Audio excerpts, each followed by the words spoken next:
What's up guys, it's me Jeremy. One really old cancelled champion that we've talked about a couple times here and there without really going much into it is Tabu, who was scrapped way back in 2010. We first found out about Tabu when he was discovered in the beta game files, meaning that he was one of those champions that was likely being tested by Riot for the original release of the game, but just didn't make the final cut. So today we're looking into his thematic, exploring his old abilities, and talking about what he could become if he was released today. And just before we start, we've got a quick word from our sponsor, Overwolf. Overwolf has partnered with the most popular League of Legends stats and information website, OPGG, to launch a new section of their app so that you can have access to all the information you need available directly to you in-game with no more alt-tabbing back to the website. Use Overwolf to get valuable information on your teammates and your opponents to better understand them in real time. Maybe you could see who's on a winning streak, what their runes are, who's not playing their main role, all sorts of things to give you an advantage both in champion select and in game. They also help provide you with tips and build recommendations to make sure you're playing at your most optimum level. Check them out and get the app at the link in the description below, and big thanks to Overwolf for sponsoring today's video. The champion Tabu was originally designed under the working name 48th Slave. A lot of the earliest champions conceived for League were very heavily inspired by Dota, and it's suspected that Tabu may have been inspired by Jarviko, the witch doctor hero in Dota, because of the thematic similarities. His model looks like a pretty stereotypical voodoo shaman type character, featuring a big hat, some skull themed jewelry, and a big animal skull staff. Players knew about Tabu from pretty early on actually because of his data being found in the game files, but he was originally confirmed as cancelled during the 2010 Harrowing event on Summoner's map. The event had a new map skin for Summoner's Rift, and on the map there was a coffin that contained Tabu and two other cancelled champions, Averdrian and Gavid. This Easter egg was designed to represent sort of the final nail in the coffin for those champions, showing that Riot had no further plans to develop them. The game files that revealed information about Tabu were dated back to March 25th, 2009, which showed a lot of his early lore as well as his gameplay. Tabu's background is that of a voodoo shaman in a region called Jogos, who aimed to teach the world about the twisted powers of his people. He roamed around from town to town with local gypsies and acquired a big collection of shrunken heads, ears, and little vials that held living souls. He originally intended to sell them, but apparently didn't have that much luck doing so. In the game, Tabu was created to be a support character. Most supports in League of Legends are focused on buffing or healing allies, but Tabu was quite interesting because he was much more heavily focused on disabling or otherwise weakening enemies. If Riot ever wanted to revisit the Voodoo Shaman concept, this would be a pretty awesome approach to it. Some aspects of his kit seems to have been maybe picked up by champions like Swain before his rework, but overall it's definitely still surprisingly original for such an antique champion. Tabu's passive was called Enfeeble, and unfortunately there's not exactly any specific information about what it did, but we can kind of make some educated guesses.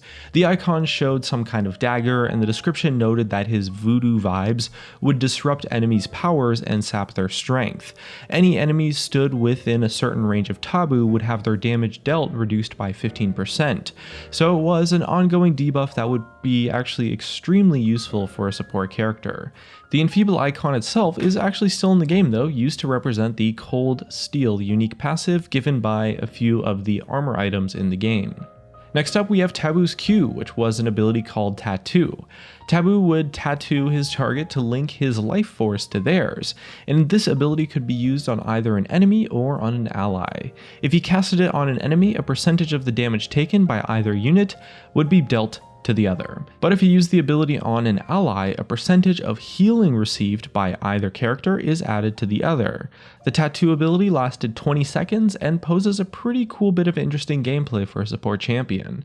He could potentially create a ton of healing or even burn down enemies pretty fast if he was willing to sacrifice himself to do it.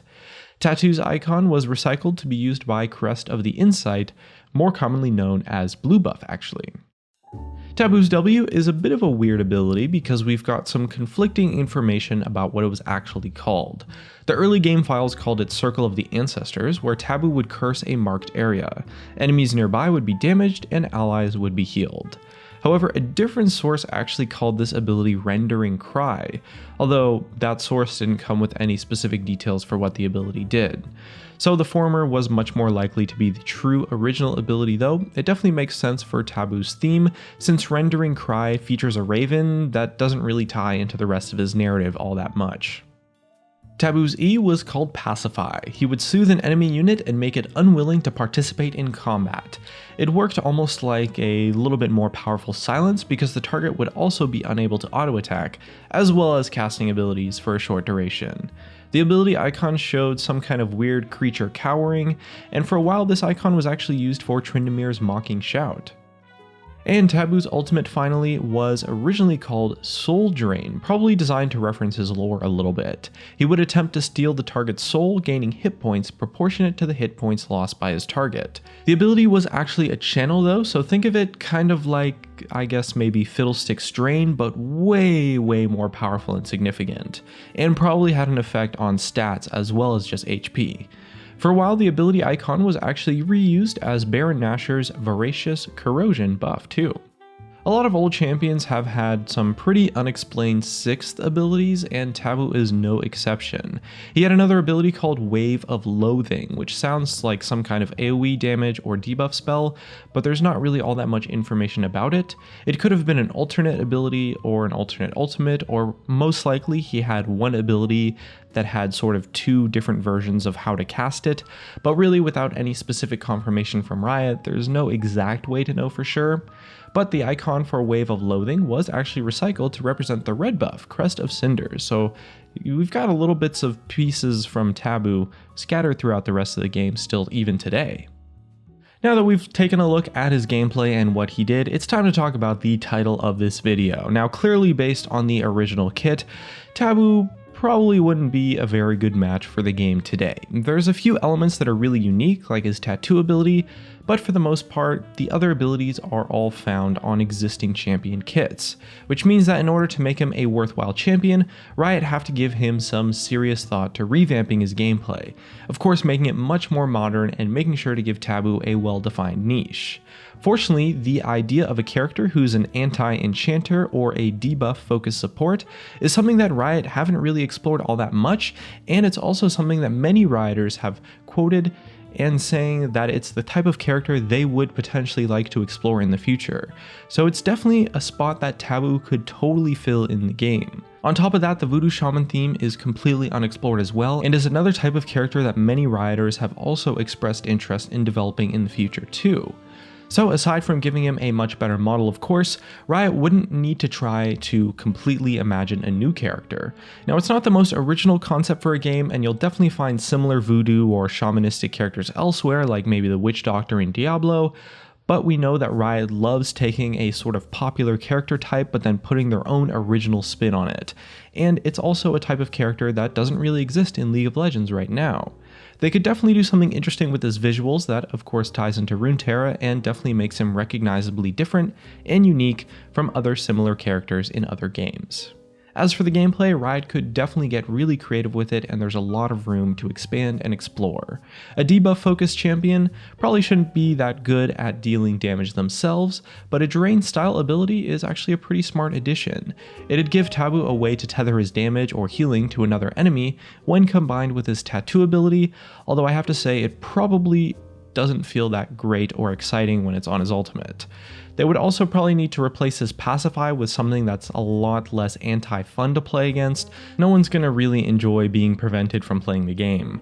Riot could use something from his narrative as well though, maybe building on the shrunken head idea by letting Tabu steal an ability from an enemy. That could be a really cool way to play the game. He'd absorb some of that character's power maybe, and then be able to use sort of like a maybe slightly weaker version of their own ability against them. Something like that would tie into the whole sort of voodoo theme without being broken or totally irritating to play against, and it'd actually be an extremely interesting character to play. It'd work great as a support ability because of the flexibility, and it could make Tabu a really interesting character to play since you could steal different abilities every game all the time in a variety of different situations.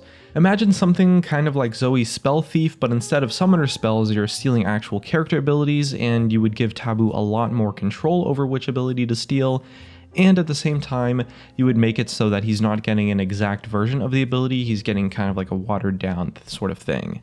I think that kind of character would definitely be extremely fun and really interesting to play with for sure. As for his ultimate, an awesome area of effect debuff could be a really cool way to do it. There's also a lack of damage over time effects in the game, so maybe a combination of kind of like a damage over time but also a pretty powerful debuff that Tabu can unleash at the start of a team fight or while defending an objective could be a pretty interesting way to sort of develop his original ultimate. Riot could also even tie this up into the totem shaman character concept that they've messed around with a lot before, that many rioters have really expressed interest in, perhaps by letting Tabu set up some totems for a ritual area, and then enemies inside that area get the debuff and the damage over time effect, which could make him a really powerful zone control support champion while also tying into the theme really nicely. I'd honestly just really love to see Riot take a shot at redesigning Tabu in some way, shape, or form in the future. He honestly sounds like such a cool and interesting character, and I gotta say I'm kinda disappointed that he didn't make it into the game already. Anyway, that's just about going to wrap up some of my thoughts and random ideas about if Riot should release Tabu. I'd love to know what you guys would do with Tabu's kit if you had the chance to design him as a modern champion. Definitely let us know in the comment section below. Maybe check out some of our other videos if you enjoyed this one. We've covered a lot of canceled champions on this channel already. Either way, looks like that's going to be it for now. Thanks for watching, and I'll see you guys next time.